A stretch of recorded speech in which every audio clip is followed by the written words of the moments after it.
यही आपका विस्थापन दिया हुआ है। अब यहाँ पे विस्थापन में हम लोग बात करेंगे तो प्रारंभिक बिंदु और अंतिम बिंदु के बीच के जो न्यूनतम दूरी होगा वही क्या कहलाता है, आपका विस्थापन कहलाता है। विस्थापन आप देखे भी हैं, विस्थापन क्या होता है, SI मात्रक इसका मीटर होता है और यह क्या होता है, एक सदिश राशि होता है। क्यों? क्योंकि आप फिगर देखे होइएगा तो फिगर में आप क्या देखे थे, स्टार्टिंग पोजीशन यहाँ था और फाइनल पोजीशन यहाँ था, बॉडी ऐसे घूम करके आ रहा था लेकिन डिस्प्लेसमेंट ये था। अब ये डिस्प्लेसमेंट में देखिएगा तो इसके पास एक प्रॉपर डायरेक्शन है, ये बॉडी हर पॉइंट पर एक ही डायरेक्शन में मोशन कर रहा है, एक ही डायरेक्शन में मोशन कर रहा है। इसका मतलब इसके पास मैग्नीट्यूड भी है और डायरेक्शन। मैग्नीट्यूड कैसे, इसके बीच का दूरी तो होगा ही कुछ, इसका कुछ लंबाई होगा तो वही इसका मैग्नीट्यूड कहलाएगा। तो इसके पास एक मैग्नीट्यूड भी है और डायरेक्शन भी है, यानी परिमाण भी है और दिशा भी है। तो जब कभी भी परिमाण और दिशा रहता है, दोनों चीज रहेगा, तो उसको हम लोग कहते हैं सदिश राशि कहते हैं। ठीक है, तो भौतिक राशि में वो सदिश राशि, यानी ये जो आपका जो डिस्प्लेसमेंट आएगा, ये डिस्प्लेसमेंट आपका एक वेक्टर क्वांटिटी होता है, सदिश राशि होता है। अब ये सदिश राशि होने के कारण ये आपका जीरो भी हो सकता है, पॉजिटिव भी हो सकता है, निगेटिव भी हो सकता है।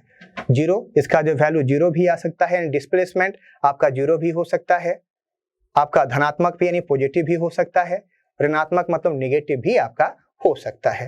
वो कैसे होता है पॉजिटिव, निगेटिव और आपका जीरो होता है, इसको हम लोग आगे फिगर से हम लोग समझने की कोशिश करते हैं कि फिगर क्या है। आगे देखते हैं, जैसे यहाँ पे दिया हुआ है, यहाँ पे कार ने क्या किया, ये जो कार में एक जो बैठा हुआ पर्सन है, ये अपना पोजीशन है, इसने यहाँ से, मैं ये स्टार्टिंग पॉइंट में इसको कंसीडर कर लेता हूँ। अब इस स्टार्टिंग पॉइंट से इसने क्या किया, चलना शुरू किया। तो जब ये चलना शुरू करेगा तो आगे मूव करते करते करते करते करते यह जो पोजीशन है, ये पोजीशन पे यहाँ पे क्या कर गया, आपका पहुंच गया। यदि मैं मान लेता हूँ कि इस पोजीशन पे पहुंच गया, ये आपका फाइनल पोजीशन भी मान लेता हूँ कि इसने क्या किया, इस पोजीशन पे पहुंचा। तो इसने जो इनिशियल और फाइनल, यदि हम बात करें इसका, यहीं तक मैं मानता हूँ, यदि यहाँ तक मैं कंसीडर करता हूँ, इस पोजीशन तक यदि मैं कंसीडर करता हूँ, तो ये आपका जो बॉडी आ रहा है, दैट्स राइट। तो ये पोजीशन आपका जो दिया हुआ है, इसमें जब देखिए, इसमें दो कंडीशन है। एक कंडीशन क्या दिया हुआ है कि बॉडी ने क्या किया है, यदि मैं यहाँ से डिस्कस करूँ तो बॉडी ने यहाँ से क्या किया है, चल करके अपना पोजीशन, चल करके बॉडी ने अपना स्टार्टिंग में यहाँ से पोजीशन चल करके यहाँ तक आपका पोजीशन इसने क्या किया है, ट्रेवल किया है। दैट्स राइट, इसने पोजीशन जो यहाँ तक आपका ट्रेवल किया है। तो ये जो लंबाई आएगा, ये लंबाई कितना आपको ट्रेवल, शॉर्टेस्ट पाथ कितना आ रहा है, स्टार्टिंग पोजीशन ये, फाइनल पोजीशन यहाँ था। इससे पहले वाले केस में यदि इसको कंसीडर करेंगे, इसके में कंसीडर करें तो यहाँ पे इसका जो लेंथ है, ये लेंथ आपका कितना है, लगभग अप्रॉक्सीमेटली के बराबर है, 70 मीटर के बराबर है। तो 70 मीटर किस में दे दिया है, पॉजिटिव में दे दिया है। तो इसका जो डिस्प्लेसमेंट निकालेंगे, यानी final position minus initial position, तो एक्स में दिया है तो फाइनल पोजीशन आपका 70 जीरो दे दिया है। और यदि मैं यहाँ पे कंसीडर करूँ तो ये ओरिजिन है तो 0 0 है, तो डिस्प्लेसमेंट के लिए final position 70, initial position 0, that is equal to 70। यानी इसका जो डिस्प्लेसमेंट आया है यहाँ से लेकर के पोजीशन ए से लेकर के, यदि मैं पोजीशन बी की बात करूं तो पोजीशन ए और बी के बीच में जो इसका डिस्प्लेसमेंट है, ये डिस्प्लेसमेंट इसका पॉजिटिव है। अब उसके बाद आपने क्या देखा है कि जो कार है, फिर यहां से आकर के कार फिर पुनः अपने पोजीशन ए पर आ गया है। तो जब कार पुनः अपने पोजीशन पे आ गया तो उसके केस में आप कह सकते हैं, जब कार अपना पुनः अपने पोजीशन पे ही आ गया है तो आप कह सकते हैं कि इसका इनिशियल पोजीशन भी 0 0 एंड फाइनल पोजीशन भी 0 0। तो यदि आप निकालते हैं डिस्टेंस तो 0 माइनस 0 बराबर 0, यानी डिस्प्लेसमेंट का वैल्यू कितना आ गया, 0 के बराबर आ गया। That's right. डिस्प्लेसमेंट का एक फार्मूला याद रख लीजिएगा कि डिस्प्लेसमेंट निकालने का तरीका क्या होता है। डिस्प्लेसमेंट निकालने का तरीका जो हम लोग बात करेंगे, ये डिस्प्लेसमेंट बराबर होता है क्या, final position minus initial position, final position minus initial position, इसमें से माइनस कर देंगे इनिशियल पोजीशन, यानी अंतिम बिंदु माइनस क्या आ जाएगा, प्रारंभिक बिंदु। यदि दोनों का जो अंतर करेंगे तो जो अंतर आएगा वही क्या कहलाएगा, डिस्प्लेसमेंट आएगा। अब यहाँ पे डिस्प्लेसमेंट पहले वाले केस में क्या देखें कि डिस्प्लेसमेंट मेरा पॉजिटिव आया है, तो ये इसका निश्चित दिशा होता है, ये धनात्मक होता है। हमने देख लिया कि इसका जो वैल्यू होता है ये क्या होता है, पॉजिटिव होता है। तो हमने देखा है कि बॉडी जब ए पोजीशन से यहाँ से लेके 70 तक गया है तो उसके केस में जिसका जो डिस्प्लेसमेंट आया है वो डिस्प्लेसमेंट आपका पॉजिटिव आया है। अब बॉडी फिर अपने आप को सेम पोजीशन पे ले आया है। जब अपने आप को सेम पोजीशन पे ले आएगा तो इनिशियल पोजीशन भी वही, फाइनल पोजीशन भी वही, तो डिस्प्लेसमेंट क्या आ जाएगा, initial minus final minus initial, तो ये भी जीरो ये भी जीरो, तो जीरो माइनस जीरो कितना आ जाएगा, जीरो आ जाएगा। इसका मतलब डिस्प्लेसमेंट का वैल्यू कितना आ गया, जीरो आ गया, यानी डिस्प्लेसमेंट बराबर जीरो। अब जब डिस्प्लेसमेंट जीरो है तो बॉडी का डिस्टेंस जीरो नहीं है। बॉडी का डिस्प्लेसमेंट जीरो कहने का मतलब distance not may be equal to zero, that's right. May भी मतलब हो भी सकता है, नहीं भी हो सकता है। तो यदि यहां से बात करें हम लोग, तो बॉडी जब इस पोजीशन पे आया है तो इसका डिस्प्लेसमेंट जीरो है, लेकिन डिस्टेंस इसने ट्रेवल किया है, कितना ट्रेवल किया है, 70 मीटर इधर गया और 70 मीटर फिर इधर गया। तो इस बॉडी का जो डिस्टेंस की बात करेंगे तो जो डिस्टेंस आ जाएगा, ये डिस्टेंस मतलब दूरी, दूरी आ जाएगा 70 + 70 बराबर 140 के बराबर आ गया। ठीक है, डिस्टेंस किसके बराबर आ गया, 140 के बराबर आ गया। ठीक है यहाँ तक। अब ये वैल्यू आ गया डिस्टेंस का, जबकि डिस्प्लेसमेंट का जो वैल्यू आ गया, ये डिस्प्लेसमेंट का वैल्यू कितना आ गया, zero minus zero, final position zero, initial position zero, net value is equal to zero, यानी डिस्प्लेसमेंट जीरो। तो आप याद रखिएगा, कोई जरूरी नहीं है कि यदि बॉडी का डिस्प्लेसमेंट जीरो है तो डिस्टेंस आपका जीरो होगा, दैट्स राइट।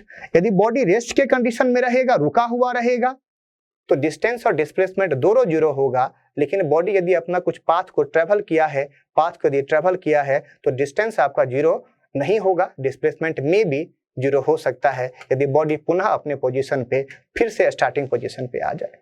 तो हमने दो चीज देख लिया यहाँ पे कि धनात्मक भी हो सकता है, जीरो भी हो सकता है। ये ऋणात्मक कैसे होता है, इसको हम लोग आगे बढ़ते हैं। तो चलिए हम लोग इसको ऋणात्मक को देखते हैं। जैसे बॉडी ने क्या किया, मोशन करना शुरू किया और फर्दर आपका जो है, यदि आपको निगेटिव एक्स एक्सिस में चलना शुरू कर गया तो बॉडी का जो पोजीशन की बात करेंगे तो ये बॉडी का जो पोजीशन दिया हुआ वो पोजीशन आपका -70।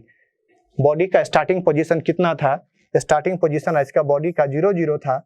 अब फाइनल पोजीशन कितना आ गया, फाइनल पोजीशन की बात करेंगे तो -70। एक्स में तो -70 आया है, वाई में आप नहीं लिखा हुआ है, लेकिन फिर भी मैं वाई में कंसीडर करता हूं, ये 0 दिया हुआ है।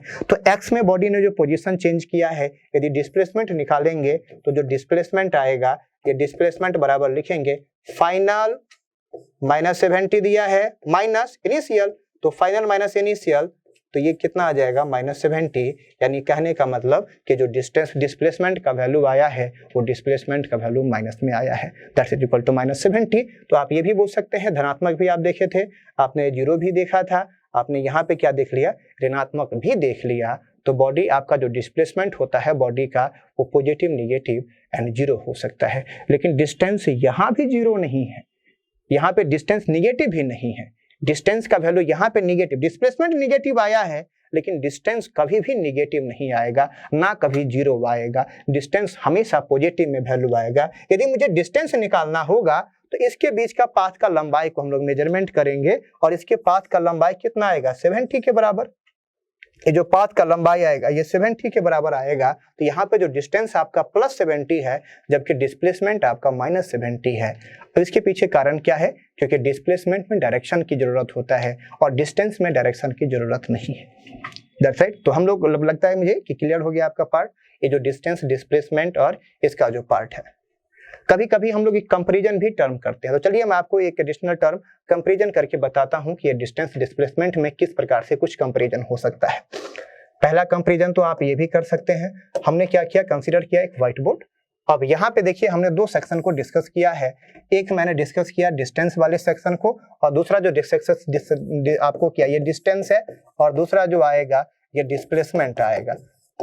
तो पहला चीज क्या हमने पढ़ा था, पहला चीज पढ़ा था हमने क्या, कि जो डिस्टेंस होता है वो पूरे पाथ का लंबाई होता है, जबकि डिस्प्लेसमेंट क्या होता है, स्टार्टिंग और फाइनल पोजीशन के बीच का लंबाई।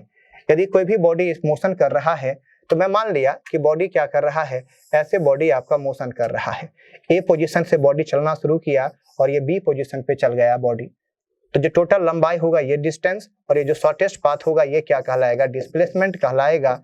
ये आपका डिस्प्लेसमेंट और ये क्या कहलाएगा, आपका डिस्टेंस कहलाएगा, ये डिस्प्लेसमेंट कहलाएगा, दैट्स राइट।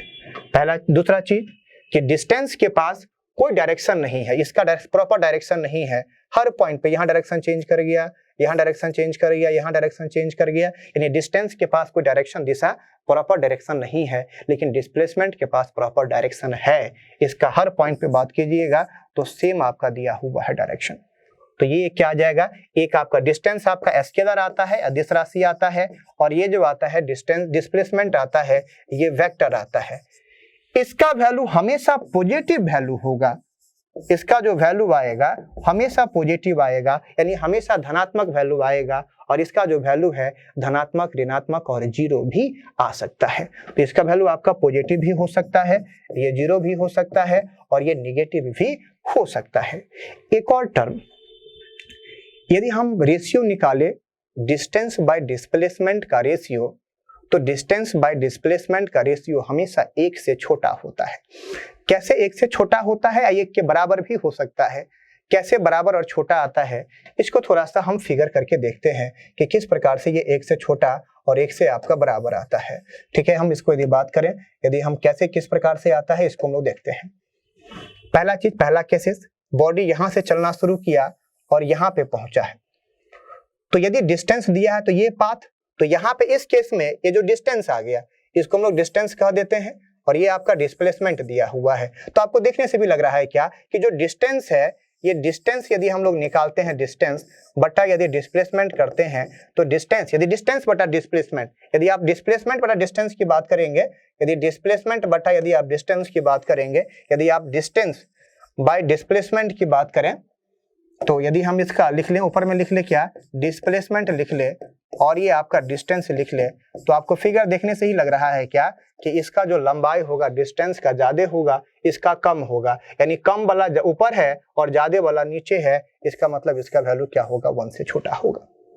लेकिन किसी केस में ऐसा भी होता है कि बॉडी स्ट्रेट लाइन में ही मोशन करे, ए पोजीशन से बॉडी आपका बी पोजीशन से जा रहा है, तो इसके केस में जो लंबाई डिस्टेंस का आएगा वही डिस्प्लेसमेंट का आएगा। यानी इस केस में आप ये कह सकते हैं कि जो डिस्टेंस आएगा बटा जो डिस्प्लेसमेंट बटा डिस्टेंस आएगा। यदि हम बात करें यहाँ पे, तो जो डिस्प्लेसमेंट बटा डिस्टेंस का जो वैल्यू आएगा वो डिस्प्लेसमेंट बाय यदि डिस्टेंस की बात करें, तो ये डिस्टेंस का जो वैल्यू आएगा हमेशा 1 के बराबर आएगा। तो जब दोनों इक्वेशन को हम यदि कंबाइन कर ले, एक साथ ले आए, तो हम पहले वाले इक्वेशन से क्या कह सकते हैं कि जो डिस्प्लेसमेंट बाय जो डिस्टेंस का रेशियो है, वो रेशियो आपका डिस्टेंस का रेशियो है वो 1 से छोटा है और दूसरे वाले के अनुसार से बराबर है। तो हम इसको इस प्रकार से भी लिख सकते हैं कि जो डिस्प्लेसमेंट बाय डिस्टेंस का जो रेशियो होता है वो हमेशा 1 से छोटा होता है। यदि आप इसका उल्टा कीजिएगा, यदि इसका रिवर्स कीजिएगा, तो इनइक्वलिटी का भी सिंबल क्या कर जाएगा, चेंज कर जाएगा। राइट साइड ऊपर में हम लोग डिस्टेंस लिख दें, ये डिस्टेंस, और नीचे में यदि हम लोग डिस्प्लेसमेंट लिख दें, तो ये वैल्यू क्या आ जाएगा, ग्रेटर इक्वल टू 1 आ जाएगा। तो ये आपका डिस्टेंस एंड डिस्प्लेसमेंट में जो रेशियो के टर्म में भी रिलेशन होता है, और ये रिलेशन आपका ये दिया हुआ है। फर्दर हम लोग इससे आगे बढ़े, यदि आगे बढ़ते हैं, ठीक है, इससे हम आगे बढ़े तो आगे बढ़ते हैं, तो ये डिस्टेंस एंड डिस्प्लेसमेंट में कुछ आपका बेसिक अंतर था। ये पॉजिटिव भी हो सकता है, जीरो भी हो सकता है, एंड निगेटिव भी हो सकता है डिस्प्लेसमेंट, जबकि डिस्टेंस हमेशा क्या रहेगा, पॉजिटिव ही रहेगा।